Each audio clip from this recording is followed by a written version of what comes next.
This is Optimal Finance Daily, episode 1962, Paying Off Debt and Budgeting, Tricks for Staying Motivated, by Michelle Schroeder-Gardner of MakingSenseOfSense.com.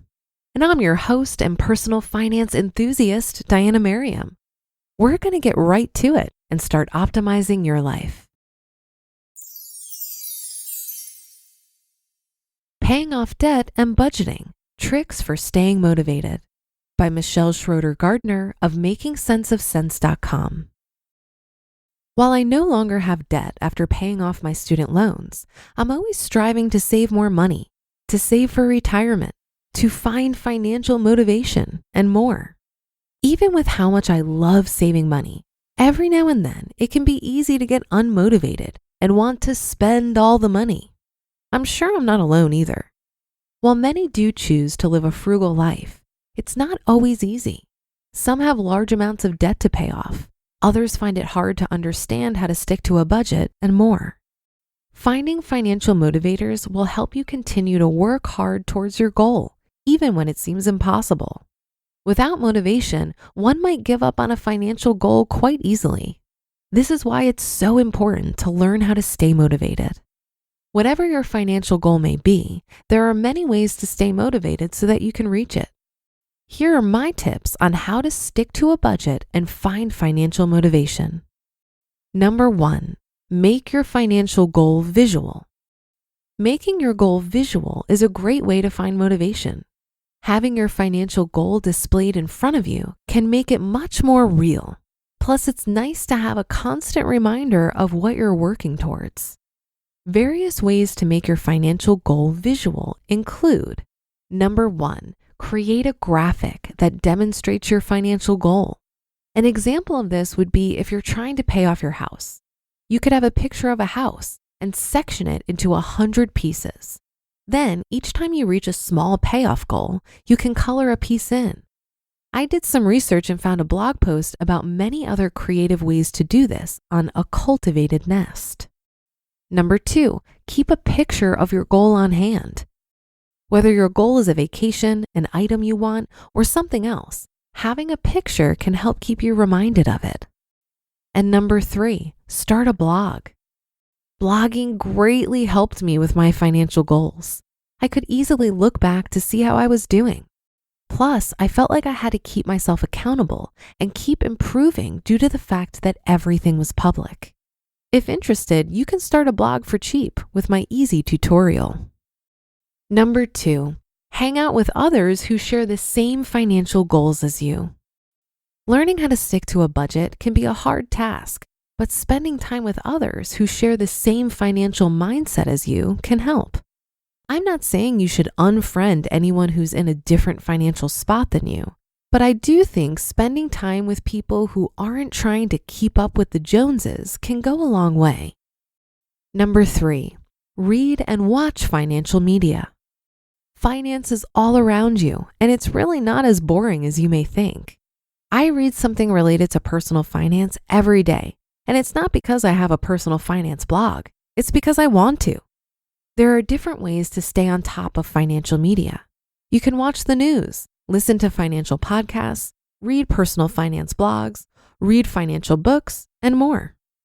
Number 4, set smaller goals in between. Setting smaller goals in between can help a person stay motivated because it will help you keep your mind on your goal. Also, smaller goals can be a nice way to challenge yourself. Making it more of a game and a competition with yourself instead of a chore can go a long way. For example, if your overall goal is to pay off $24,000 in debt in 2 years, then you might want to aim for $1,000 in debt payoff each month. This seems much more attainable than the $24,000 number, and this can help you stay motivated while still challenging yourself at the same time. Number 5, keep track of your progress. To stay motivated with your financial goals, you should review your progress every now and then. You might want to check it daily, weekly, or monthly, depending on what type of goal you have and what personally works for you. Keeping track of your progress is a good idea because it can tell you what you need to do in order to reach your goal, if you're behind, or if you need to make a change. I highly recommend you check out Personal Capital, a free service, if you're interested in gaining control of your financial situation. Personal Capital is very similar to Mint.com, but 100 times better, as it allows you to gain control of your investment and retirement accounts, whereas Mint.com does not. Personal Capital allows you to aggregate your financial accounts so you can easily see your financial situation, your cash flow, detailed graphs, and more. Number 6, think about how you'll feel in the end. It can be hard to visualize the end when you're just starting to learn how to stick to a budget. One great way to stay motivated is to think about how you'll feel when you've reached your financial goal. How will you feel once you pay off your debt, save a certain amount of money, or reach whatever financial goal it is that you have? You should envision what your life will be like once you reach your goal. Why are you trying so hard to reach it? And so on. A little daydreaming can go a long way every now and then.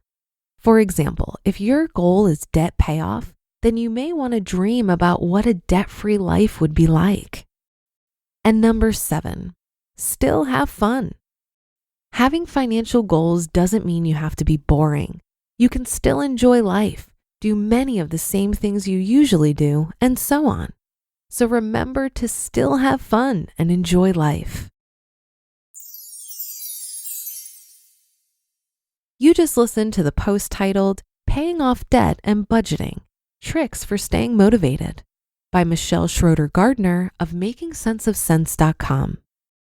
I think staying motivated to reach our goals is important, and it's well worth our time and effort to develop goals as well as check in and reassess them. I do this quarterly and yearly.